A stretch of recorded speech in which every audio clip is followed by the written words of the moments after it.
Écoutez ça. Les pieuvres sont des visiteurs de l'espace. Voici comment cela se serait produit. Des œufs de pieuvres conservés dans la glace de corps spatiaux se seraient un jour écrasés sur la Terre. Ils auraient ensuite mélangé leurs informations génétiques à celles qui existaient déjà sur notre planète. Et voilà, les pieuvres étaient nées. Il est peut-être exagéré de prétendre que les pieuvres, très intelligentes, sont des êtres extraterrestres. Mais l'idée est basée sur une théorie qui existe depuis la Grèce antique, connue sous le nom de panspermie. La panspermie est une hypothèse selon laquelle la vie existe partout dans l'univers, et pas seulement sur les planètes. Ainsi, la poussière spatiale, les astéroïdes et même les engins spatiaux transportent tous un peu de vie à leur surface. Et en traversant la galaxie, ils disséminent la vie. Ce courant de pensée a fait polémique, car il va à l'encontre de l'idée que toute la vie est née ici même, sur notre planète. Mais si cette nouvelle théorie de la pieuvre est intéressante, elle n'apporte pas grand-chose à la recherche de la vie sur d'autres planètes. Elle est trop hypothétique.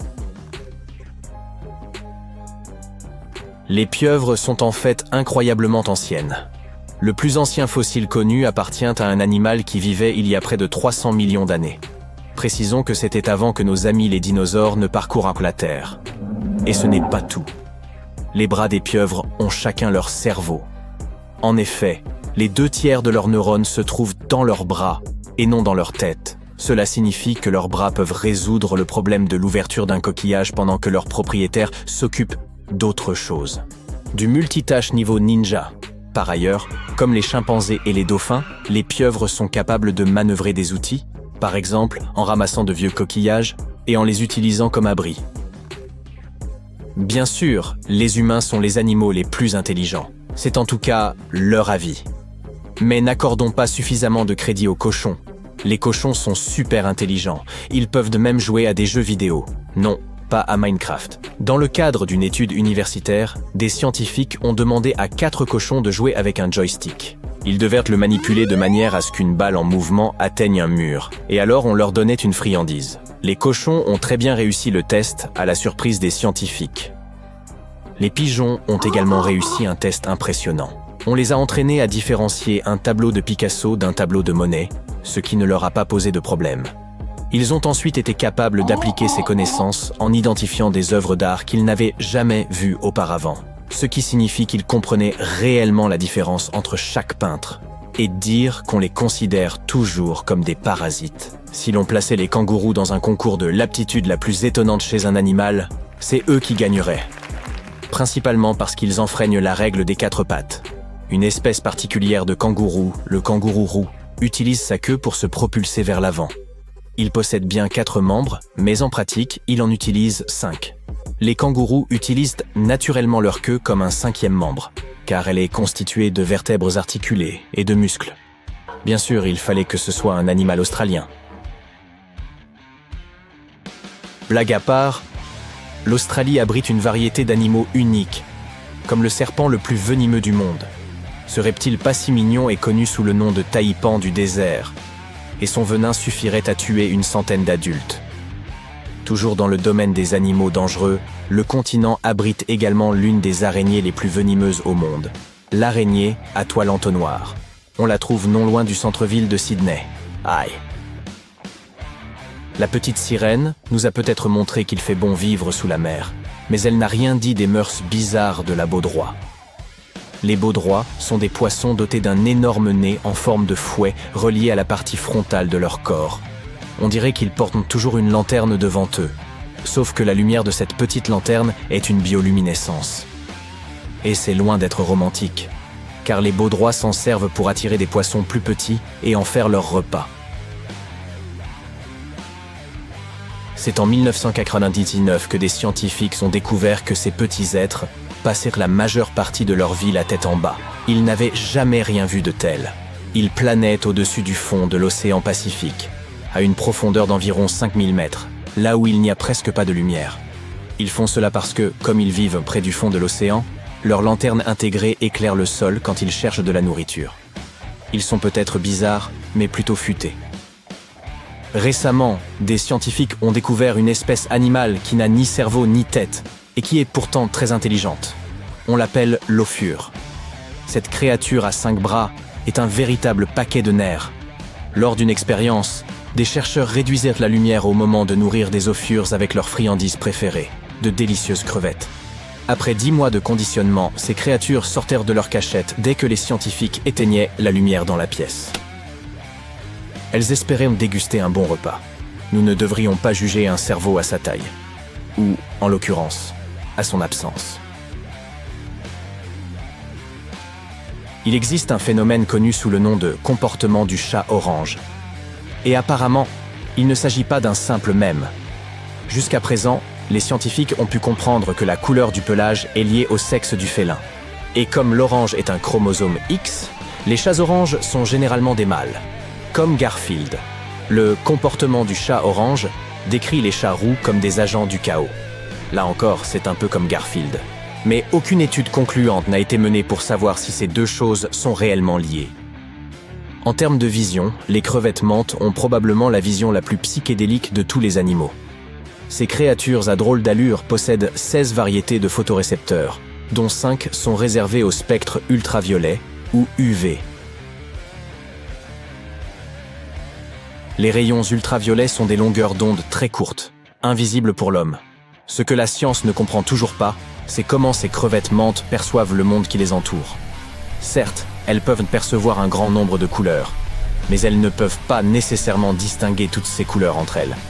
Il se peut qu'elles voient simplement un grand nombre de couleurs très vives et très floues, mais nous n'avons pas encore trouvé le moyen de le vérifier. Dire que les paresseux sont mignons est un euphémisme. Ce sont peut-être les animaux les plus sympathiques de la jungle, mais ce n'est pas tout. Si vous regardez bien leur pelage, vous remarquerez des touches de vert. Ces reflets verts sont en fait de minuscules algues. Elles permettent à ces animaux de mieux se camoufler dans la jungle, mais elles les nourrissent également. Les petites fissures présentes dans la fourrure des paresseux sont un environnement parfait pour ces algues, et les scientifiques ont découvert des espèces d'algues qui n'existent nulle part ailleurs. Voilà quelque chose à quoi personne ne s'attendait. Au cœur du désert du Sahara, vous trouverez une petite créature connue sous le nom de fennec. Cet animal aux grandes oreilles s'est parfaitement adapté pour survivre dans son environnement hostile. Ses oreilles l'aident à dissiper la chaleur insupportable du désert et à chasser des proies souterraines. Regardez ce beau gosse. Contrairement à ce que son nom pourrait laisser penser, le panda roux est plus proche du raton laveur que du panda géant. Vous trouverez un grand nombre de ces créatures de la taille d'un chat dans la région de l'Himalaya. Ils sautent d'arbre en arbre et se blottissent les uns contre les autres pour se réchauffer dans ce climat très rigoureux. Ils sont doux et amicaux comme leurs cousins les pandas, et ils adorent le bambou. Et puis, il y a les abeilles. Comparé à celui des humains, le cerveau des abeilles est de la taille d'une tête d'épingle. Pourtant, elles sont capables de choses étonnantes. Supposons qu'une abeille manque d'énergie après un long vol. Cette abeille a désespérément besoin d'une goutte de miel. Mais, astucieuse comme elle est, elle n'a pas besoin de retourner à la ruche. Elle peut demander cette goutte à l'une de ses compagnes et continuer à voler. Ce type de système décentralisé leur permet de construire des sociétés très efficaces. Une société dans laquelle les abeilles n'ont pas besoin de faire la queue devant les alvéoles, par exemple ? Eh oui ! Tu es assis dans un café sur Mars, la tête baissée, en essayant de ne pas attirer l'attention sur toi. Il y a du monde et beaucoup de gens chantent, dansent et parlent à voix haute de la vie sur Mars. Ta boisson arrive et tu la sirotes. Pour l'instant, personne ne te reconnaît. Tu portes une cape avec un grand sweat à capuche pour couvrir ton visage et te dissimuler aux yeux du monde. Mais quelqu'un te heurte accidentellement et voit ton visage. La musique s'arrête et maintenant, tout le monde te regarde. Tu n'as nulle part où te cacher ou fuir. Tu ignores les regards insistants et tu continues à siroter ta boisson. Un vieil homme barbu est assis en face de toi, étonné d'être en ta présence. « Alors c'est vrai ! Personne ne croyait que tu y arriverais !» dit-il. Tu ne réponds pas et continues à boire ton verre. Tous les autres se rassemblent autour de toi. Un autre homme prend la parole. « Eh bien, tu ne vas pas nous raconter comment tu as échappé aux griffes du kraken de l'espace ?» Tout le monde est sous le choc. Personne n'a jamais réussi à raconter l'histoire du kraken. Sauf toi. Ton plan était de trouver un passeur pour t'emmener dans un vaisseau spatial loin de cette planète. Mais c'est trop tard, maintenant que tout le monde sait que tu es là. et le messager s'est enfui, sachant que toute l'attention était portée sur toi. Tu remets ensuite ta capuche et tu expliques ce qui s'est passé. 2 jours plus tôt. Tu es dans ton équipement complet, prêt à faire le voyage dans l'espace le plus éloigné. Tu as un vaisseau en solo qui est conçu pour manœuvrer à travers tous les obstacles du cosmos. Tu prépares le reste de l'équipement et tu fais le plein. Tout le monde te regarde, sachant que tu pourrais ne jamais revenir. Mais le Kraken flotte dans l'espace depuis trop longtemps et perturbe les transports de marchandises. Un petit vaisseau comme le tien peut échapper à son odorat et à sa vue. Mais les plus gros vaisseaux seront détruits. Tu t'es donné pour mission de trouver ce Kraken et de l'étudier. Si tu apprends ses habitudes, tu pourras trouver comment t'en débarrasser. Tout le monde fait ses adieux et tu décolles. Tu sais que le chemin sera très long pour y arriver. Peut-être 3 jours dans le vide de l'espace. Tu as vu quelques images rapides du Kraken, mais personne ne sait exactement où il dort. Ou même s'il dort vraiment. Tu mets de la musique et règles ton vaisseau sur le régulateur de vitesse. Tu prends des notes et tu règles la caméra pour te documenter pendant que tu prépares tout ce dont tu auras besoin. Tu as aussi quelques caméras à l'extérieur qui enregistrent tout ce qui bouge. Même les capteurs thermiques pour attraper les créatures vivantes qui flottent dans l'espace. Après quelques heures, tu quittes les quartiers sécurisés de Mars et tu entres en territoire hostile. Il n'y a pas d'endroit où se cacher, ni personne pour t'aider. Quelques petits navires comme le tien passent de temps en temps. Ils te regardent aller plus loin vers le Kraken. Tu remarques de nombreux panneaux flottants alimentés par des machines qui te mettent en garde contre le Kraken. Les caméras commencent à enregistrer et tu commences ton journal vidéo qui est transmis à ton réseau chez toi. Pour l'instant, rien. C'est calme et sombre. Les heures passent et tu flottes au milieu de nulle part. Tu as presque envie de faire demi-tour. Mais tu remarques quelque chose dans les capteurs. Tu vois un grand objet vivant à proximité. Tu éteins les lumières et tu ralentis ton vaisseau. Tu reprends l'enregistrement et tu commences à te parler à toi-même, à tout expliquer. L'objet se rapproche de plus en plus. Tu te décales pour l'éviter et tu t'accroches à un rocher qui flotte. Mais tu ne vois toujours rien. Tout à coup, tu vois des créatures lumineuses qui ressemblent à des méduses et qui se rassemblent en un groupe. Sur tes capteurs thermiques, elles semblent être de gros objets. Mais en fait, ce ne sont que de petites créatures. D'après tes études, ces créatures font partie de la nourriture principale du Kraken.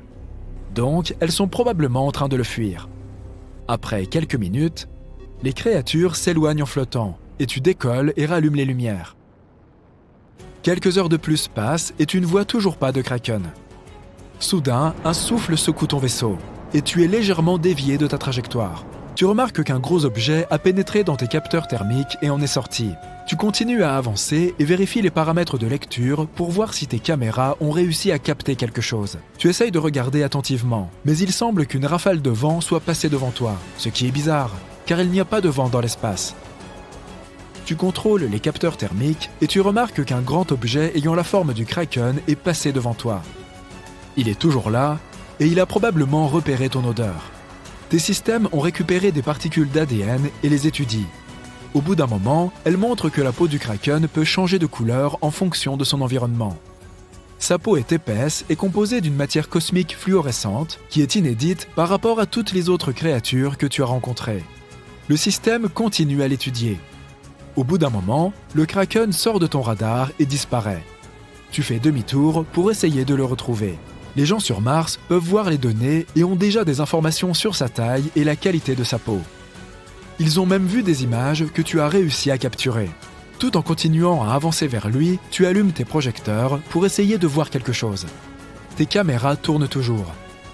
Soudain, le Kraken change de couleur de peau et apparaît juste devant toi. Ses grands tentacules clignotent et fouettent les débris spatiaux qui se trouvent à proximité. Son immense œil, aussi grand qu'un bus, te regarde. Il ouvre sa bouche et tu vois des rangées de dents pointues qui tournent autour de toi comme un broyeur. Il a un grand bec qui peut briser ton vaisseau facilement. Il se met à clignoter rapidement en signe d'avertissement. Il expulse du liquide pour se déplacer dans un environnement spatial sans gravité. Il se déplace et se lance vers toi. Ton vaisseau a un champ de force automatique pour te protéger, mais il ne peut pas supporter la puissante morsure du Kraken. Après seulement quelques secondes, le bouclier se brise et ton vaisseau tombe en piqué sur une autre planète. Tu t'es écrasé sur une terre marécageuse. Ton vaisseau a survécu, mais il ne peut pas décoller. L'analyse du Kraken est prête. Elle montre qu'il n'a pas besoin d'oxygène pour respirer et que son ADN évolue. Maintenant qu'il a goûté à ton champ de force, il peut s'adapter pour créer un biochamp de force similaire. Mais tu t'es écrasé sur une planète qui t'est étrangère. Tu mets ta combinaison de sécurité et tu observes l'environnement. L'atmosphère est remplie d'azote et de soufre. Tu sors et tu te promènes. La gravité y est similaire à celle de la Terre. En t'aventurant dans le marécage, tu commences à voir des petites particules de peau semblables à celles que ton vaisseau a attrapées. Le liquide en dessous de toi est une substance étrangère qui semble détériorer ta combinaison. Alors, tu choisis de faire du surplace. Les arbres sont étranges et paraissent vivre de l'atmosphère. Mais il n'y a aucun signe de vie nulle part. Soudain, tu vois un énorme cratère qui mène au centre de la planète. Tu entres dedans et tu vois des vaisseaux identiques aux tiens. On dirait que le Kraken les a fait dévier de leur route et qu'ils se soient écrasés sur cette planète. Beaucoup d'entre eux semblent être intacts, tandis que d'autres sont complètement détruits.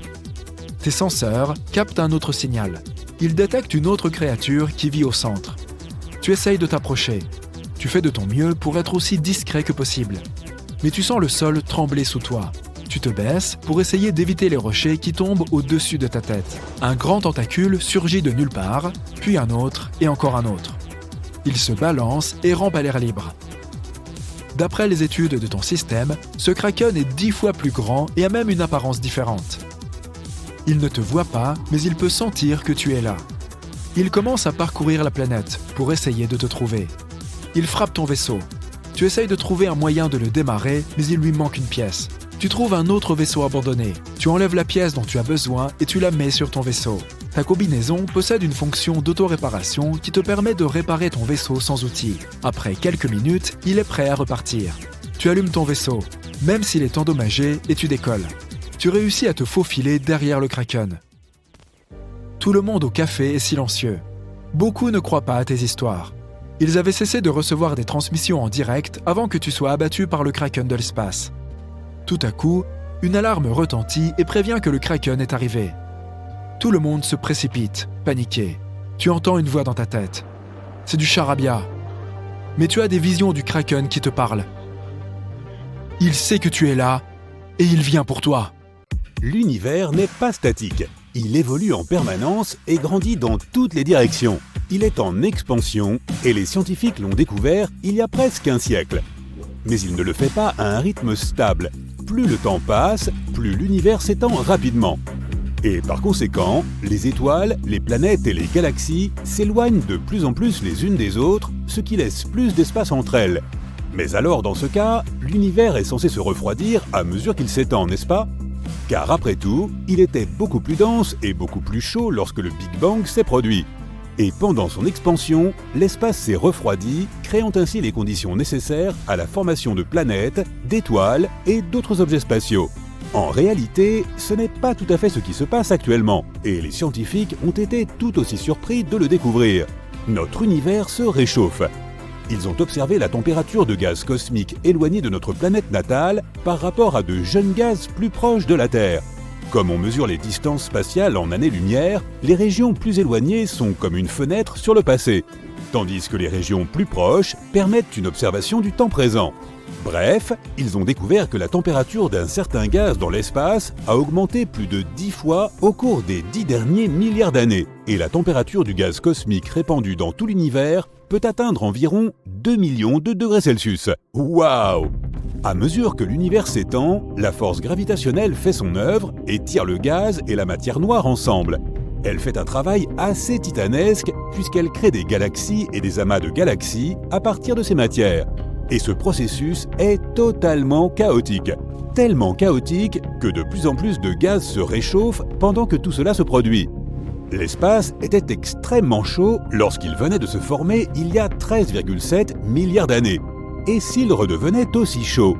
Les scientifiques observent la situation. Ils ont découvert que les températures dans l'espace ont augmenté en mesurant les gaz cosmiques, en utilisant une méthode appelée décalage vers le rouge. Ils utilisent généralement cette méthode lorsqu'ils veulent voir à quelle distance se trouvent certains objets spatiaux. Ceux qui sont plus proches de nous ont des longueurs d'onde lumineuses plus courtes. Plus un objet est éloigné, plus ces longueurs d'onde lumineuses sont longues. Et on peut déterminer la température d'un certain objet à partir de sa lumière.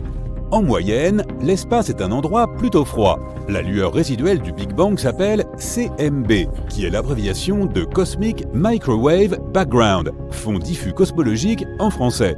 Il est si puissant et intense qu'il baigne l'univers entier dans la lumière. C'est la seule chose qui réchauffe significativement la matière.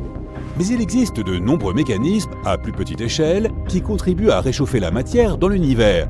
Et ils pourraient s'emballer si l'espace se réchauffe. Prenons les étoiles par exemple. Elles émettent un rayonnement qui affecte la poussière et le gaz à proximité. Elles rayonnent aussi dans l'infrarouge lointain. Lorsqu'une étoile est à son stade initial, le rayonnement qui en provient forme des structures protoplanétaires qui ressemblent à des disques. Ils se forment principalement dans un seul plan, et une étoile centrale brillante produit un gaz avec des reflets bleus. Il s'est passé la même chose avec notre système planétaire. Une forte énergie et des forces gravitationnelles ont provoqué des collisions, de la poussière et du gaz dans un tourbillon incontrôlé qui a formé des planètes. C'est pourquoi la plupart des planètes de notre système solaire orbitent dans la même direction. C'est aussi la direction dans laquelle ce tourbillon géant tournait il y a longtemps. Étoiles actives, galaxies en collision, cataclysmes stellaires, trous noirs, étoiles à neutrons, l'univers a tellement de sources d'énergie. Et lorsqu'on entoure la matière normale de l'espace d'un environnement aussi énergique, elle se réchauffe considérablement. Lorsque tu chauffes quelque chose, de l'énergie en rayonne d'une certaine façon. Dans la plupart des cas, les galaxies n'ont que quelques zones où les étoiles se forment, dans des régions où le gaz s'effondre. Une bulle qui entoure cette zone contient de l'hydrogène ionisé. Les 3/4 de notre Soleil sont constitués d'hydrogène. Grâce à cet hydrogène, le Soleil nous tient chaud. Dans son noyau, l'hydrogène se transforme en hélium et provoque une fusion atomique. C'est comme ça que notre Soleil libère son énergie.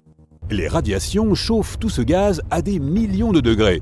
En même temps, il ionise un grand nombre d'atomes et de molécules, ce qui signifie qu'il les transforme en ions. Les atomes sont des particules neutres, tandis que les ions sont des particules chargées négativement ou positivement. Si l'univers se réchauffe, notre Soleil pourrait aussi se réchauffer. Si sa température atteignait 30 000 degrés Kelvin, il pourrait devenir suffisamment chaud pour ioniser tous les matériaux qu'il a précédemment éjectés. Et cela pourrait créer une véritable nébuleuse planétaire. Il s'agirait d'une nébuleuse en forme d'anneau qui se forme généralement à cause d'un gaz en expansion qui entoure une étoile vieillissante. Comme la température ne cesse d'augmenter, l'hydrogène s'ionise. À quelques milliers de degrés, cela pourrait rendre les nébuleuses de notre système solaire roses avec des lignes d'émission. Notre Soleil pourrait arriver à sa fin s'il atteignait la température de 50 000 degrés Kelvin. Et si tu pouvais flotter dans l'espace et t'en approcher, tu le verrais briller dans des tons verts sinistres à cause de l'oxygène doublement ionisé. Les phénomènes à haute énergie font en sorte que davantage de galaxies entrent en collision. Cela chauffe encore plus les gaz et finit par provoquer des émissions de rayons X. Maintenant, qu'en est-il des trous noirs et des étoiles à neutrons qui rayonnent? Quand ils s'emballent, ils peuvent façonner des galaxies entières et qui sait quoi d'autre? Peut-être aurons-nous aussi plus de masers. Ce sont des lasers naturels produits par notre univers. Ils apparaissent lorsque de grandes populations de molécules reçoivent de grandes quantités d'énergie. À l'heure actuelle, les scientifiques ont trouvé le maser le plus puissant, mais aussi le plus éloigné, et il est si puissant qu'il est plus lumineux que la lumière que produirait 6000 soleils, et ce, dans une seule ligne d'émission. Peut-être que nous découvrirons alors des masers encore plus puissants, dans le cas où nous serions encore là. Parce qu'à mesure que l'univers se réchauffe, le rayonnement cosmique devient plus fort, ce qui n'est pas une bonne nouvelle pour la vie sur Terre. L'augmentation du rayonnement cosmique pourrait nous nuire. Qui sait si la vie serait même possible sur Terre dans ce cas, ou si la puissante force gravitationnelle ne ferait pas s'écraser notre planète natale sur une autre. Mais peut-être que la vie telle que nous la connaissons ne disparaîtrait pas complètement. Ou si cela arrivait, elle pourrait retrouver sa place d'une manière ou d'une autre, peut-être dans un avenir lointain. Il est possible que notre univers puisse de nouveau accueillir la vie dans ses formes primitives. Cela n'a pas l'air très plausible quand on pense au chaos que le Big Bang a provoqué, n'est-ce pas? Mais ce n'était que le début. Après que les choses se sont un peu calmées, les restes des premières étoiles ont formé des planètes telluriques. Dans notre système solaire, il s'agit de la Terre, Mars, Mercure et Vénus. Tu ne peux pas poser les pieds sur les autres car ce sont des géantes gazeuses. À l'époque, le rayonnement était assez intense, donc les planètes telluriques avaient un environnement adéquat pour se former. Car il faut beaucoup d'énergie pour faire tourbillonner la poussière et les particules et cuire une planète à ce point. Cette période de temps coïncide à peu près avec celle où les premières étoiles se sont formées dans notre univers. Les anciennes étoiles étaient bien plus grosses que notre Soleil, mais elles vivaient moins longtemps. Elles ont simplement fini par exploser en supernova et elles ont laissé des métaux lourds dans l'espace qui les entourait. Ce sont les particules à partir desquelles les planètes telluriques se sont formées. À l'époque, les radiations se répandaient dans tout l'univers. Cela a changé au fil du temps. Aujourd'hui, on est proche du zéro absolu. 400 000 ans après le Big Bang, lorsque les atomes d'hydrogène se sont formés, le fond diffus cosmologique était presque aussi chaud que la surface de notre Soleil. Et environ 15 millions d'années après le Big Bang, sa température était proche de la température ambiante, soit environ 27 degrés Celsius. Ces événements se sont produits dans tout l'univers, si bien que de nombreuses planètes auraient pu abriter la vie. Si nous étions l'un de ces mondes anciens, nous n'aurions pas besoin d'une étoile pour nous tenir chaud, car le fond diffus cosmologique serait suffisant. Il est donc possible que la vie dans l'espace soit bien plus ancienne que nous le pensons. Il pourrait y avoir eu des mondes anciens avec de l'eau liquide à leur surface. Et s'il y avait eu des formes primitives d'organismes, comme sur notre planète natale il y a très longtemps, ou même des formes plus développées. Peut-être le découvrirons-nous un jour. Tout le monde embarque! Bienvenue à bord du vaisseau de croisière intergalactique. Ton billet comprend une visite du groupe local de galaxies, avec notamment la grande et la petite galaxie de Magellan, la nébuleuse d'Orion, les galaxies d'Andromède et du Triangle, et quelques surprises supplémentaires. Ton billet, s'il te plaît. Sache que tu pourrais ressentir un léger picotement lorsque nous passerons en hyperespace. Le vaisseau et tout ce qu'il contient subit un changement de phase dimensionnelle. Il n'y a pas lieu de s'inquiéter, les picotements disparaissent rapidement. Chers passagers, nous nous dirigeons vers la latitude galactique 180 degrés, le nord, comme les terriens ont l'habitude de l'appeler. Notre premier objet de curiosité sera une intense région de formation d'étoiles, connue sous le nom de M42, la nébuleuse d'Orion. Mais d'abord, une surprise spéciale du capitaine qui ne figure pas sur l'itinéraire annoncé. La nébuleuse de la tête de cheval. Elle se trouve à bâbord, c'est-à-dire à gauche pour toi. Son nom officiel est M43. L'étoile naissante au sommet de la tête de cheval crée un fort vent solaire et déforme le nuage nébulaire. Regarde-le bien maintenant, car dans quelques milliers d'années, ces gaz seront complètement soufflés par la nébuleuse stellaire qui a donné naissance à notre Soleil. Et oui, disparu à jamais, à l'exception des gaz nébuleux capturés par Jupiter, Saturne, Uranus et Neptune. Maintenant, l'une de nos jeunes exploratrices pose une question. Que signifie le M de M42 et M43 ? Eh bien, le M signifie Messier. Il fait référence à Charles Messier, un astronome français du XVIIIe siècle. Il a publié un catalogue de 110 objets flous vus à travers l'un des premiers télescopes. La nébuleuse de la tête de cheval était le numéro 43 sur la liste. Nous verrons bien d'autres M en poursuivant notre visite. Admire plutôt, nous arrivons à la nébuleuse d'Orion. Les gaz de la nébuleuse peuvent sembler moins colorés que ceux à quoi tu t'attendais. C'est parce que nous sommes habitués à voir des clichés télescopiques à longue exposition et des photos retouchées conçues pour mettre en valeur les différents gaz de la nébuleuse. Nous suggérons d'utiliser la paire de lunettes teintées qui se trouve dans ton kit de vol, si tu veux améliorer ton expérience visuelle. Et c'est parti! C'est une bonne chose que nous soyons en hyperespace. Alors que nous nous approchons de l'amas d'étoiles du trapèze au centre, l'étoile brillante Θ envoie un vent solaire soufflant à 8 millions de km/h, qui sculpte tout ce nuage de gaz et de poussière, créant des ondes de choc qui compriment les étoiles proches. Θ est une méga-étoile, 200 000 fois plus brillante que le Soleil. Elle deviendra une supernova dans environ 1 million d'années. L'oxygène, l'hydrogène et le soufre brillent à l'état ionisé, comme une ampoule fluorescente. L'oxygène est bleu, l'hydrogène est rouge, le soufre vert, et la poussière brille en jaune orangé. Lorsque nous sortons de la nébuleuse d'Orion et que nous nous élevons au-dessus du plan galactique, les bras en spirale de la Voie lactée deviennent visibles. Notre Soleil, que tu ne peux pas distinguer à cette hauteur au-dessus de la galaxie, se trouve dans l'éperon d'Orion, qui se trouve entre le bras extérieur de Persée et le bras intérieur du Sagittaire. Tu peux remarquer que le centre de la Voie lactée arbore une barre magnétique étincelante qui joue un rôle essentiel dans la formation des étoiles. Plus de 70% des galaxies proches comportent de telles barres magnétiques. C'est le signe d'une galaxie mature. Seulement 20% des galaxies lointaines contiennent des barres magnétiques dans leur noyau. Au fait, chers passagers, le bar à jus est maintenant ouvert. Notre serveur, H1, va prendre vos commandes. Voici la galaxie d'Andromède, loin, très loin sur le côté bâbord. Mais permets-nous d'attirer ton attention sur les nombreuses galaxies naines, plus de 40 d'entre elles, qui peuplent notre voisinage galactique. Nous nous dirigeons vers l'une d'entre elles à présent, le Grand Nuage de Magellan. GNM, pour les astronomes, est une galaxie satellite naine irrégulière de la Voie lactée, contenant environ 30 milliards d'étoiles. Elle abrite une région de formation d'étoiles dynamiques, appelée la nébuleuse de la Tarentule, que nous allons traverser sous peu. Bien sûr, s'il y a un grand nuage de Magellan, il doit y avoir un petit nuage de Magellan, PNM. Le voilà, en dessous et à gauche de son grand frère. La Voie lactée finira par ingérer les deux galaxies naines. Certains préfèrent le terme accrété, mais le résultat est le même. Si tu utilises à nouveau tes lunettes teintées, tu peux voir que le GNM a arraché une énorme quantité de gaz au PNM au cours de leur interaction gravitationnelle pendant des millions d'années.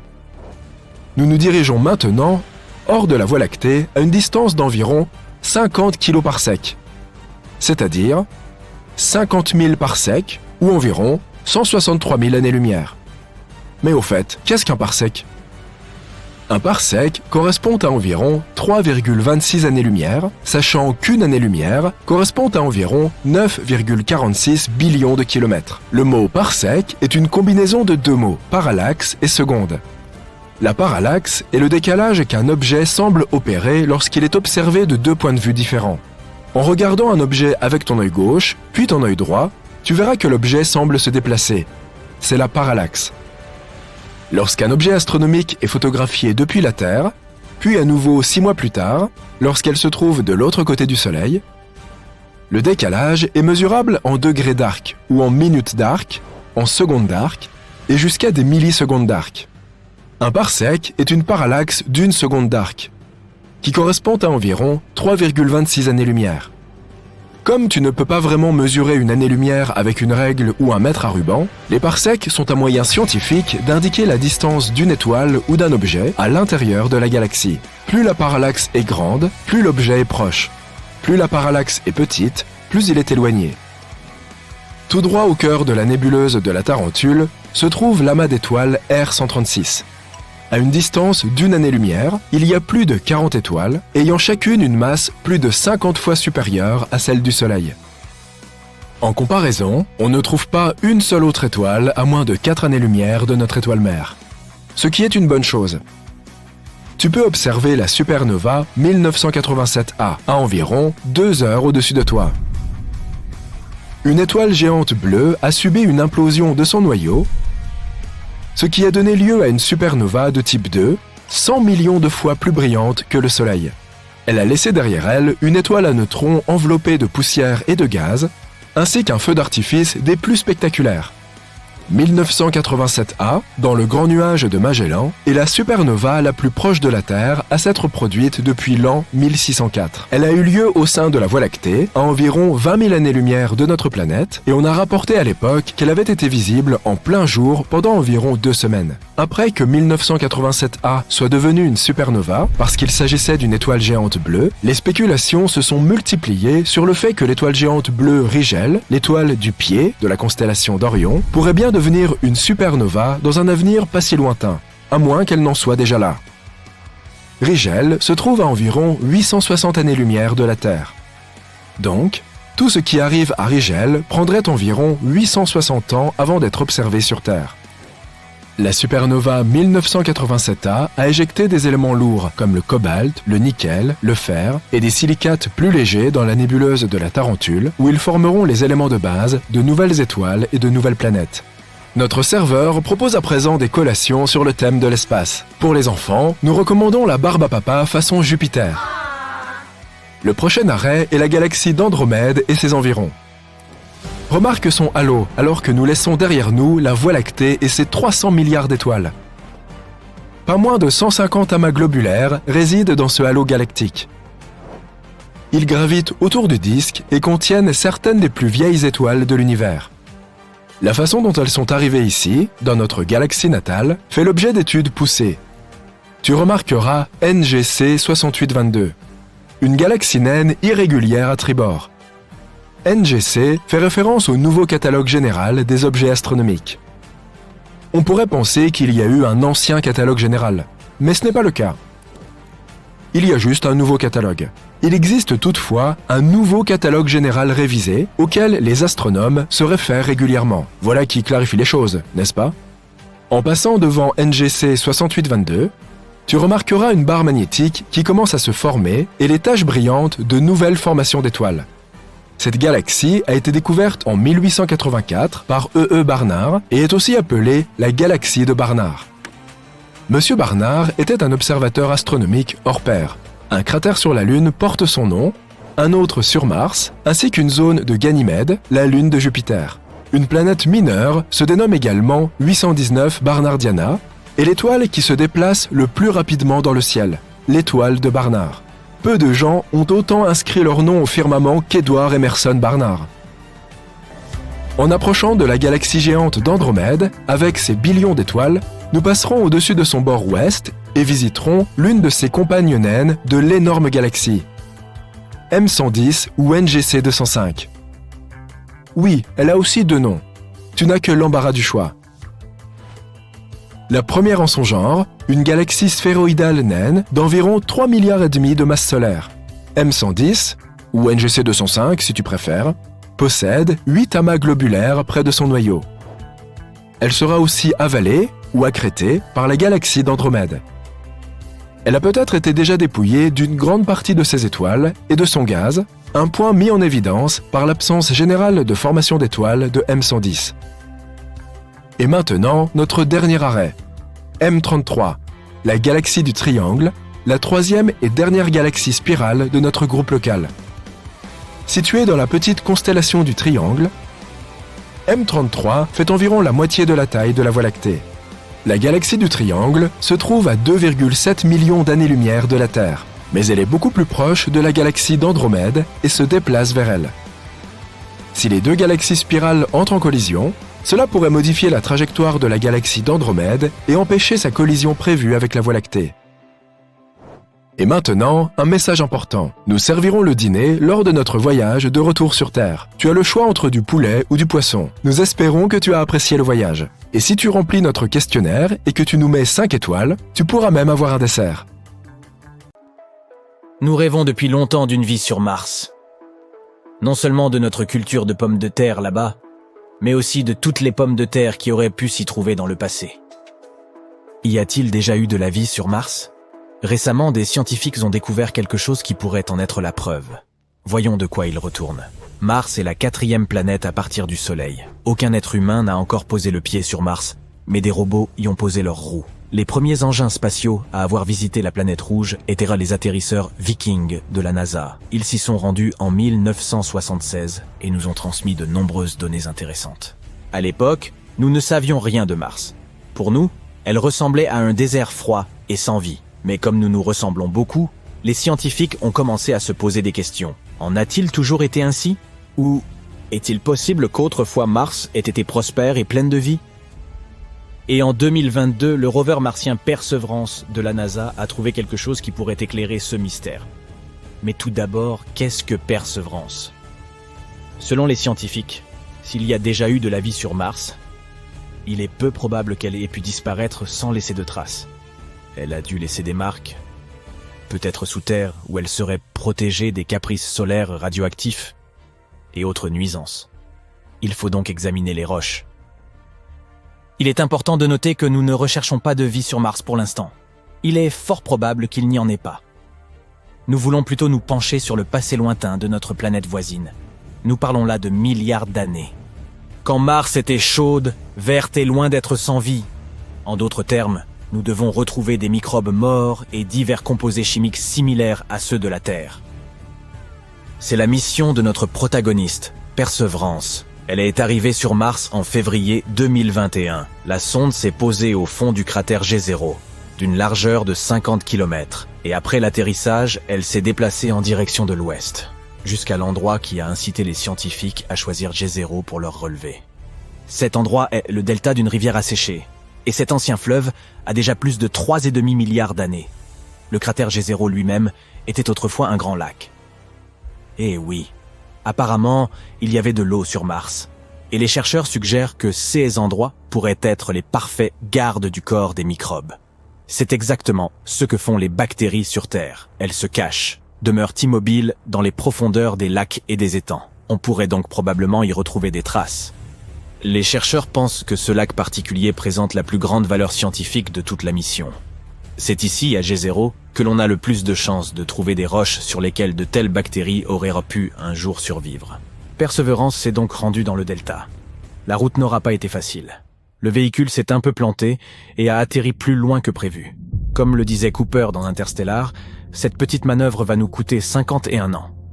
Heureusement, Perseverance n'en a pris qu'un. Et en chemin, il a pu explorer G0 d'un peu plus près. Ce rover utilise un outil intégré complexe pour explorer le monde qui l'entoure. Cet outil s'appelle le Scanning Habitable Environments with Raman and Luminescence for Organics and Chemicals. Ou tout simplement, Sherlock. La NASA raffole des acronymes. À mesure que l'appareil s'approchait du delta, le signal des molécules organiques s'intensifiait. Bientôt, ces signaux étaient omniprésents et, de surcroît, ils étaient les plus brillants jamais observés par les scientifiques. Qu'est-ce que cela signifiait? Élémentaire, mon cher Watson. Tu sais, Sherlock, il était temps de creuser. Depuis juillet 2021, Perseverance a foré et collecté 4 fines carottes de roches sédimentaires. Le nombre total de roches collectées est actuellement de 12. C'est la première fois de l'histoire que l'on collecte de telles choses sur une autre planète. 4 carottes ont été prélevées sur 2 roches nommées Skinner Ridge et Wildcat Ridge. Les 2 premières carottes, celles de Skinner Ridge, ne semblent pas très intéressantes à première vue. Elles sont assez proches de ceux que l'on peut trouver dans de nombreux endroits sur Terre. Cependant, si nous les regardons de plus près, nous verrons qu'elles sont parsemées de grains ronds faits d'un matériau sombre. 6 grains sombres pourraient avoir été déposés par une ancienne rivière, celle-là même qui se jetait dans l'ancien lac de G0. Il est possible que la rivière les ait apportés d'endroits situés à des centaines de kilomètres du cratère. Et ça, c'est plutôt cool, car si nous étudions ces carottes, nous pourrons en apprendre davantage sur les coins même les plus reculés de Mars. Enfin, il n'y a pas de coin sur Mars, mais tu vois le topo. Puis en avril 2022, Perseverance est parvenue dans le delta. Les scientifiques avaient enfin trouvé ceux qu'ils cherchaient. Et le moins que l'on puisse dire, c'est que cette découverte les a enthousiasmés. Ils ont foré 2 nouvelles carottes, qui contenaient des substances organiques. Cette paire-ci a été prélevée à Wildcat Ridge. Elle se trouve très près de Skinner Ridge, mais les 2 roches sont très différentes l'une de l'autre. Ces échantillons sont plus clairs et plus uniformes. Il s'agit très probablement de mudstone, une roche inhabituelle, semblable à l'argile, mais plus dure et incapable d'absorber l'eau. Leur grain est également plus fin que celui des carottes de Skinner Ridge. Pourquoi est-ce important? Parce que plus les grains de la pierre sont fins, plus il est probable qu'elles contiennent des traces d'une vie passée. Sur Terre, les pierres à grains fins reposent le plus souvent au fond des étangs et dans des endroits similaires. Elles peuvent y conserver les restes d'organismes morts et d'autres éléments similaires pendant des siècles. Et c'est exactement ce que nous avons retrouvé dans ces carottes. De plus, selon les scientifiques, il y avait plus de matière organique dans ces 2 carottes que dans n'importe quel autre endroit étudié par Perseverance jusqu'à présent. Elle s'y est probablement accumulée pendant que le lac s'évaporait progressivement, il y a des milliards d'années. Il y a donc bien eu de la vie sur Mars. Bon, mais ralentissons un peu. Les substances organiques sont des molécules contenant du carbone. Et oui, sur Terre, elles sont le plus souvent associées à la vie. Mais pas toujours. Parfois, elles peuvent se former à la suite d'autres choses.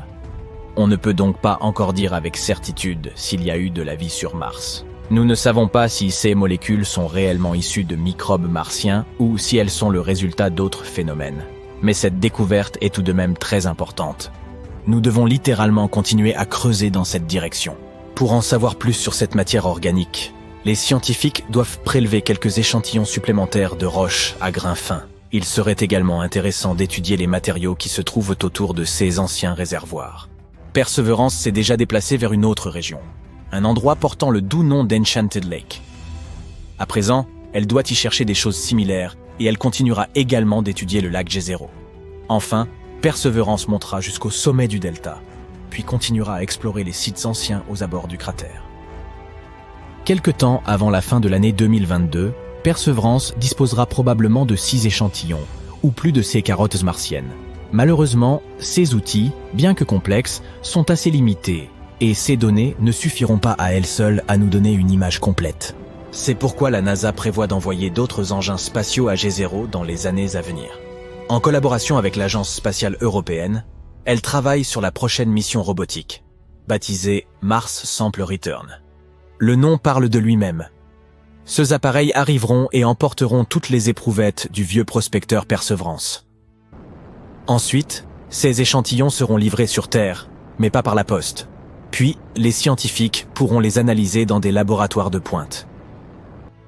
Cependant, tout cela prendra beaucoup de temps. Le lancement de cette mission est prévu pour 2027, 2028, et ces vaisseaux spatiaux ne pourront pas revenir avant 2033. Mais si tout se déroule bien, ce seront les premiers échantillons de l'histoire livrés à la Terre depuis Mars. En d'autres termes, il y a encore matière à rechercher, littéralement. En effet, nous ne connaissons pas encore la véritable portée de CS découverte. Mais c'est pour cela que la mission a été créée, n'est-ce pas? Et qui sait, peut-être que dans quelques années, nous découvrirons enfin la vérité sur ce qui s'est passé sur Mars il y a des milliards d'années. Oh, regarde, des Martiens!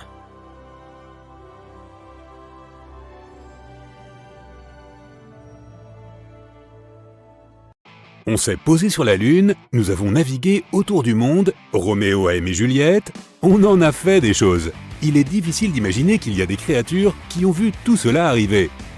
Et oui, des animaux immortels. Enfin, presque. Les éponges de verre sont d'étranges petites créatures qui restent au même endroit pendant des milliers d'années. Cachées dans leur endroit préféré sous la mer, elles ont vu les premiers Européens arriver en Amérique. Elles peuvent vivre jusqu'à 15 000 ans. Et ce qui est encore plus cool, c'est qu'elles peuvent contrôler leur processus de vieillissement. L'accélérer ou le ralentir. Pour se protéger, elles disposent d'un exosquelette en verre.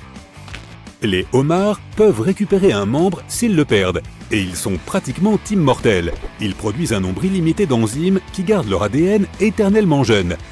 Et ils continuent constamment à grandir. Cela signifie qu'ils débordent de leur propre carapace. Ils doivent donc se débarrasser de leur exosquelette de temps en temps et passer à un autre plus gros. Le plus gros homard jamais pêché faisait 20 kilos. C'était au large des côtes de la Nouvelle-Écosse.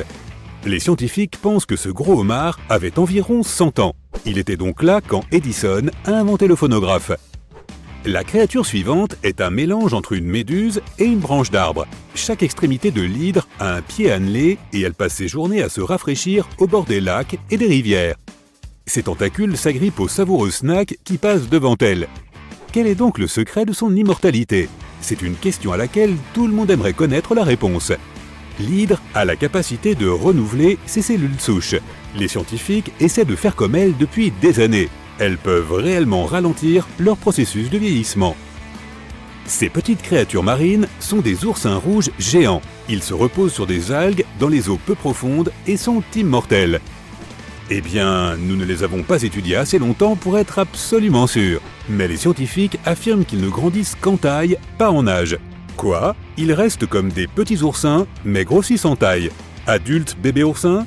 Ok, ces bébés rouges peuvent vivre environ 100 ans, voire 200. Le plus lent de la liste, la tortue géante. Elle peut vivre jusqu'à 200 ans, et l'une des plus anciennes s'appelle Jonathan.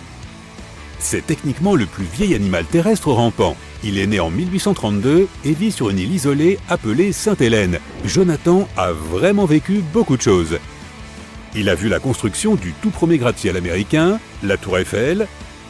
Oh oui, il a aussi vécu tous les championnats du monde depuis l'âge de 71 ans. Il ne voit pas très bien et il a perdu son odorat, mais il est toujours aussi fort. Retour aux océans et aux requins du Groenland. Il est connu pour être le plus long vertébré vivant. Il peut vivre plus de 400 ans. Pour nager aussi longtemps dans l'océan profond, sombre et froid, ces requins doivent être très robustes. Ils sont capables de résister à une pression d'eau insensée.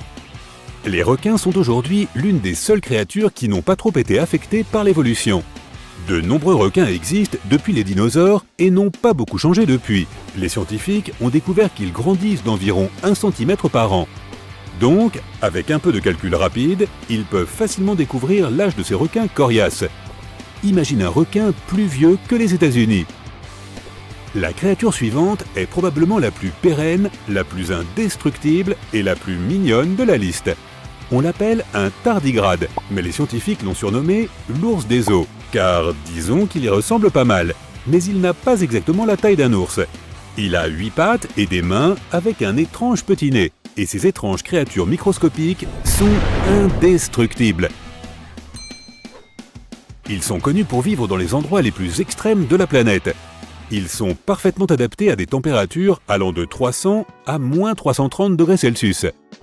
Les volcans, les nuits glaciales du désert, ils peuvent même supporter des radiations et des pressions massives dans les parties les plus profondes de l'océan. Ils peuvent même survivre dans le vide de l'espace, sans combinaison spatiale minuscule ou quoi que ce soit. Ce serait pourtant trop mignon.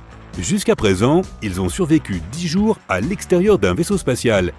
Mais ils pourraient probablement résister encore plus. Les tardigrades pourraient être capables de survivre aux humains s'il y avait une sorte de catastrophe mondiale. Des organismes microscopiques en charge de la planète. Je me demande à quoi cela ressemblerait. Que ce soit tous les volcans en éruption en même temps, ou une autre période glaciaire, ou même un autre astéroïde fâcheux, les tardigrades ne s'en rendraient probablement même pas compte. Les scientifiques les étudient pour voir s'ils peuvent nous aider en nous apprenant l'existence d'une sorte de biotechnologie supérieure. Juste pour s'amuser, voici l'éphémère. Ce pauvre petit insecte ne dépasse même pas les 24 heures de vie en moyenne. Les femelles et les mâles peuvent atteindre l'incroyable âge de 2 jours. Mieux vaut profiter de l'instant présent, hein? Ces petites mouches se développent en essaim et sont connues pour avoir l'une des plus courtes durées de vie de toutes les créatures. Mais en tant qu'espèce, eh bien elles existent depuis des centaines de millions d'années. Les méduses ont découvert la fontaine de jouvence et, surprise, surprise, elle était là depuis le début. Ce n'est pas une façon de parler, non, littéralement, la solution est en elles. Les méduses sont capables d'inverser leur processus de vieillissement quand elles le veulent. Supposons que tu nages tranquillement dans l'océan et puis que tu te dises soudain « Tiens, j'aimerais bien avoir 8 ans à nouveau » et pouf, ça y est. Au fait, qui voudrait avoir à nouveau 8 ans ici? C'est ainsi que les méduses restent jeunes et vivent sans stress. Ces créatures sans cervelle et sans os peuvent revenir en arrière quand elles le veulent, tant que personne ne les dérange. Elles sont super froides, elles flottent dans toutes les directions du courant, elles se laissent porter par la vie, quoi. Cette créature ressemble à quelque chose tout droit sorti d'un film de science-fiction, mais on peut dire qu'elle a des caractéristiques extraterrestres.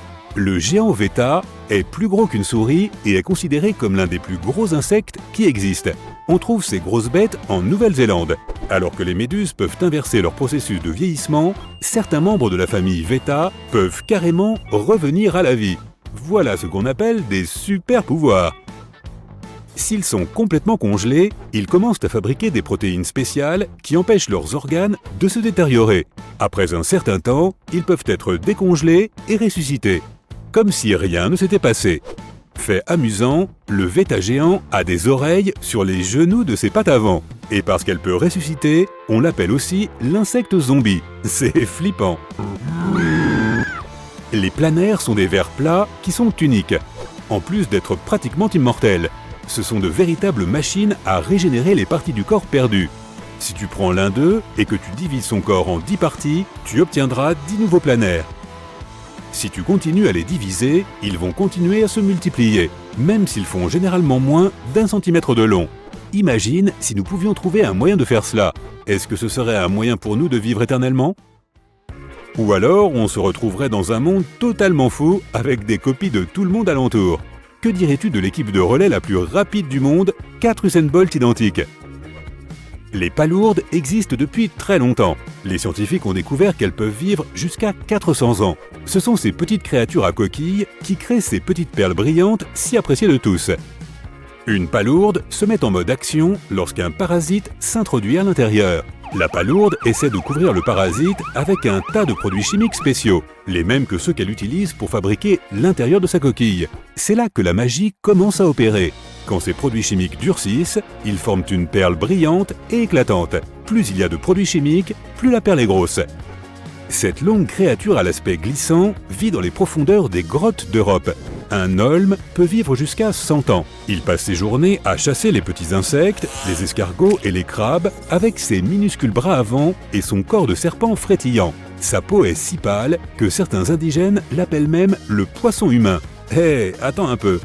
L'holme est presque aveugle, mais il peut toujours détecter la lumière, il le fait surtout à travers sa peau.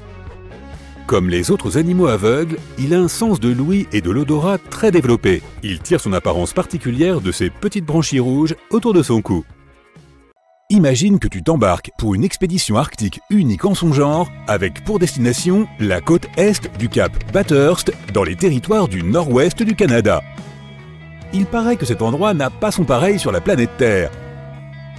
La destination finale est un lieu incroyable, connu sous le nom de Smoking Hills, ou collines fumantes en français. Ces roches striées de rouge brûlent sans cesse depuis des siècles. On y trouve des minéraux qui n'existent qu'en dehors de notre planète, sur Mars. Certains scientifiques pensent même que le site pourrait être un cas d'étude pour découvrir la vie sur la planète rouge. À bord du petit vaisseau de croisière, tu sors sur le pont et tu es témoin d'une scène inhabituelle à l'horizon. Tu vois des nuages de fumée se former près d'une colline en bord de mer. C'est comme si des centaines de personnes avaient allumé des feux de camp en même temps. Mais cette fumée n'est pas d'origine humaine, te dit ton guide. La plupart des gens pensent alors qu'il s'agit d'un volcan. Certaines personnes sur le pont suggèrent même qu'une éruption pourrait se produire d'un moment à l'autre, à en juger par son aspect. Ton guide rit, expliquant que c'est loin d'être le cas. Les volcans se trouvent généralement sur le bord des plaques tectoniques. C'est une faille de la croûte terrestre qui permet à la lave chaude et au gaz de s'échapper vers la surface. Or, les Smoking Hills sont une toute autre histoire. La fumée constante est causée par un phénomène naturel, mais tu vas tout apprendre à ce sujet au cours des prochains jours. Aussi étrange que cela puisse paraître, ces roches n'ont pas commencé à brûler il y a bien longtemps. Selon les experts, le sol des Smoking Hills dégage des nuages de fumée depuis au moins 200 ans, sans arrêt. Oui, tu as bien entendu, mais ils ne savent toujours pas depuis combien de temps elles brûlent. Cela pourrait se compter en milliers d'années. Avant que tu ne quittes le navire, quelques recommandations s'imposent. Le chef d'expédition explique que tu vas pénétrer dans une zone à haut risque. Il faut donc remplacer tes chaussures de randonnée et tes vêtements habituels par une combinaison spéciale et un masque à gaz avant de monter sur le site. Les nuages de fumée que tu observes maintenant à une distance sécurisée sont composés d'acide sulfurique. Or, ce produit chimique est très corrosif et tu dois faire attention en respirant son air. Alors n'oublie pas de garder ton masque. Oh, et aussi tentant que cela puisse paraître, ne touche à rien avec tes mains nues. La légende dit que le premier équipage à explorer les Smoking Hills les ont trouvés par erreur. Et ces gens n'avaient aucun des équipements que tu vas utiliser. Les premiers témoignages écrits sur les Smoking Hills remontent aux années 1800. Le capitaine irlandais Robert McClure dirigeait une expédition pour retrouver l'explorateur perdu Sir John Franklin qui avait disparu depuis plus de 5 ans. L'équipage a pris une mauvaise direction en cours de route et est tombé sur ces rochers brûlants. Ils pensaient aussi qu'il s'agissait d'un volcan actif, tout comme toi, mais ils ont découvert à quel point ils se trompaient lorsqu'ils se sont approchés. Par curiosité, McClure a rapporté un échantillon de roche sur le bateau, et on raconte que l'échantillon a fait un trou dans son bureau en acajou. Souviens-toi de cela quand tu auras envie de rapporter un souvenir à la maison. Il ne fera peut-être pas un trou dans ton bureau, mais il s'échappera certainement de ta poche ou de tout autre récipient que tu essaieras d'utiliser pour le récupérer. Maintenant, c'est le deuxième jour, et tu es prêt à explorer les lieux. L'équipage de l'expédition est divisé en petits bateaux. En chemin vers le rivage, tu remarques un groupe d'animaux. Ils sont loin de la fumée et on dirait qu'ils viennent de faire un bon repas. Les Smoking Hills sont situés dans la toundra arctique, qui abrite une faune et une flore riches et variées. Lentement, tu t'approches de la rive. Tu vois maintenant que les falaises sont faites de roches striées de rouge qui semblent avoir été peintes à la main par quelqu'un. Il existe un autre endroit sur Terre avec des collines similaires et il se trouve au Pérou. Le site, surnommé Montagne Arc-en-Ciel ou Montagne aux 7 couleurs, est lié à un phénomène naturel fascinant. Les montagnes ont été formées par la sédimentation de différents minéraux. Alors que les Smoking Hills sont principalement rouges, les montagnes péruviennes ont des bandes de couleurs lavande, or, rouge et même turquoise. Lorsque tu quittes enfin le bateau au pied des Smoking Hills, tu commences ton ascension. Marcher est difficile avec tes bottes spéciales. Les semelles sont faites spécialement pour supporter des températures élevées, mais c'est vraiment difficile de garder l'équilibre. Avant même de t'en rendre compte, tu es au plus près des rochers brûlants. Ta première pensée est de partir de là aussi vite que possible. Les conditions pour la vie humaine sont extrêmes. C'est inhospitalier et tout indique que tu ne devrais pas rester longtemps ici. Mais tu es aussi extrêmement curieux. Tu te demandes comment ces pierres peuvent continuer à brûler aussi longtemps. La science derrière tout cela n'est pas très compliquée. Les roches que tu vois s'appellent des schistes. Il s'agit d'un type de roche sédimentaire formé par des minéraux argileux. Ton guide t'explique que le secret de la fumée se trouve au sol, qui est formé par le soufre et le charbon. Lorsqu'ils entrent en contact avec l'oxygène, ils s'enflamment spontanément, libérant la fumée que tu vois. Les quelques étangs de la région contiennent une eau très acide. Les scientifiques affirment que cette région du monde est la seule à présenter un pH négatif. Cela signifie que cette eau est naturellement corrosive. Alors ne t'avise pas de la boire. Assure-toi d'apporter ta propre bouteille d'eau lorsque tu quittes le navire. Tu passes quelques heures sur le site, mais cela semble durer une journée entière. Les combinaisons sont lourdes et respirer à travers un masque à gaz n'est pas très confortable. À la fin de la journée, tu retournes sur le bateau, profitant en chemin d'un magnifique coucher de soleil arctique. Le matin de ton 3e jour, tu vas avoir une belle surprise. Tu ne vas pas faire une nouvelle sortie. Non, au lieu de cela, tu vas faire un voyage dans l'espace. Métaphoriquement, bien sûr. Ton guide parle du lien entre les Smoking Hills et Mars. La recherche de la vie sur Mars a été un voyage à part entière. Mais récemment, les scientifiques ont découvert la présence passionnante de jarosite sur les Smoking Hills. Et devine quoi? La jarosite est un minéral abondant sur Mars. Les experts pensent que cela peut indiquer que Mars a eu de l'eau courante à un moment donné de son histoire. Car la jarosite a besoin d'eau souterraine pour se former. Cette découverte pourrait rapprocher la science d'une incroyable percée. La vie a-t-elle vraiment existé sur d'autres planètes du système solaire? Mars a toujours été sur le radar de la recherche scientifique comme la planète la plus susceptible d'avoir développé la vie. La température atmosphérique actuelle est insupportable pour la vie en surface, mais elle était similaire à celle de la Terre à un moment donné. La preuve la plus importante serait de trouver des traces d'eau courante. En ce moment même, le rover Curiosity est à la recherche de toute information pouvant suggérer l'existence de la vie sur Mars, passée ou présente. D'ailleurs, ce robot curieux explore la surface de la planète rouge depuis maintenant plus de 3566 jours. Si tu fais le calcul, cela fait 9 ans et 279 jours. Et au cas où tu te demanderais pourquoi nous sommes si impatients de trouver de la vie sur d'autres planètes, eh bien sache que selon la NASA, la recherche de la vie sur d'autres planètes peut nous aider à expliquer beaucoup de choses sur notre propre histoire. D'où nous venons et peut-être même où nous allons. Et qui aurait pu deviner que les scientifiques pourraient commencer à trouver des réponses à ces questions dans la toundra arctique? Excitant, n'est-ce pas? Maintenant, c'est le 4e jour à bord du navire, et l'expédition touche à sa fin. Il est temps de rentrer sur le continent. Tu viens de visiter l'un des endroits les plus inhospitaliers du monde, qui t'a certainement laissé beaucoup d'impressions. Il est désormais temps de nous dire ce que tu as pensé de ce voyage et ce que tu as appris en cours de route. Alors partage tout ça dans les commentaires ci-dessous.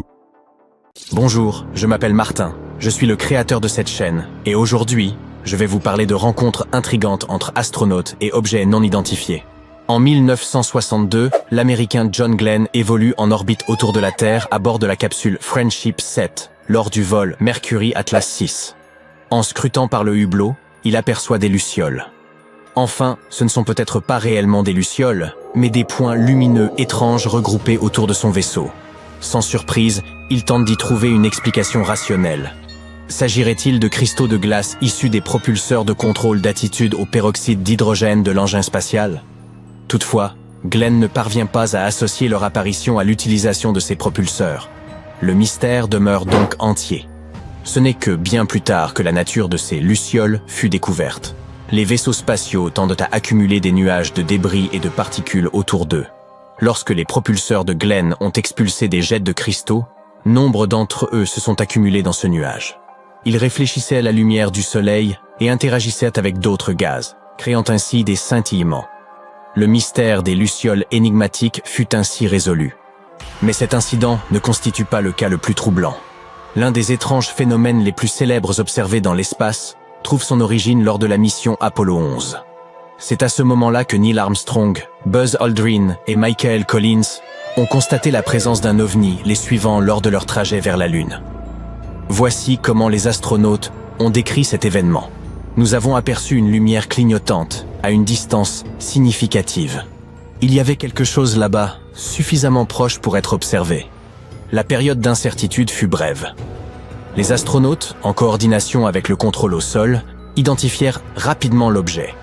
Il s'agissait d'un des 4 panneaux d'adaptateurs insérés entre le 3e étage et le module lunaire. Ces panneaux avaient été éjectés du 3e étage et l'un d'eux poursuivait la même trajectoire que le module lunaire, suivant l'équipage. En se déplaçant, il tournait et scintillait sous l'effet de la lumière solaire qui se réfléchissait sur sa surface. Une autre photo célèbre et troublante qui suggère la présence d'une vie extraterrestre sur la Lune a été prise par l'équipage d'Apollo 16. Alors que les astronautes quittaient notre satellite naturel, ils ont enregistré une vidéo dont seulement 4 secondes montraient une soucoupe volante presque parfaite, émettant une traînée de plasma. Pendant plus de 30 ans, cette vidéo a été utilisée par les passionnés pour prouver que des extraterrestres nous avaient rendu visite. Cependant, les scientifiques ont fini par remettre les pendules à l'heure.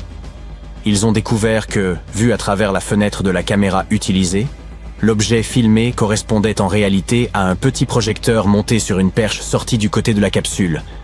Vu sous cet angle, le projecteur ressemblait exactement à une soucoupe volante, et la perche apparaissait comme la traînée de plasma. En fait, ce que l'on prenait pour des objets extraterrestres n'étaient que quelques boulons. Un autre rapport qui a suscité l'intérêt des amateurs d'ovnis provient de la mission Gemini 7. Les astronautes Frank Borman et Jim Lovell effectuaient ce que l'on appelle une manœuvre de football, destinée à les placer dans une position d'où ils pouvaient effectuer des approches répétées de leur étage de propulsion Titan II à chaque orbite. Cependant, pendant cette manœuvre, Borman a signalé « Bogey à 10 heures vers le haut. Nous en avons plusieurs, cela ressemble à des débris. Observation réelle. Nous avons également l'étage de propulsion en vue. Oui, il y en a vraiment beaucoup. Cela ressemble à des centaines de petites particules accumulées sur la gauche à environ 5 ou 6 km. Cela semble former un chemin vers le véhicule à 90 degrés. Elles sont passées maintenant. Elles étaient en orbite polaire. » Lovell a également confirmé que l'étage de propulsion était en vue, tournant lentement avec le nuage de débris. Cela signifie-t-il que les particules Bogey, rapportées par Borman, ne pouvaient pas provenir du propulseur ou de ses débris? Après tout, elles se déplaçaient dans une direction différente, suivant une trajectoire distincte. Mais pas nécessairement, à vrai dire. Une analyse approfondie a révélé que ces particules étaient en réalité des flocons de glace, résultant du carburant résiduel du Titan II. Comme on le voit, les astronautes rapportent fréquemment avoir observé des phénomènes étranges en orbite. Cependant, la réaction de la NASA reste généralement décevante. Voyons maintenant comment elle a répondu aux déclarations d'un astronaute affirmant avoir vu des extraterrestres dans l'espace. La NASA ne suit pas les ovnis. La NASA n'est impliquée dans aucune tentative de dissimulation de la vie extraterrestre, que ce soit sur cette planète ou ailleurs dans l'univers. Il convient également de rappeler que « non identifié » ne signifie pas forcément identifié comme un vaisseau spatial extraterrestre. De nombreux objets se trouvent en orbite et de nombreuses choses voyagent lors de chaque mission spatiale. Par conséquent, nous continuerons à recevoir des rapports d'OVNI tant que les programmes spatiaux existeront.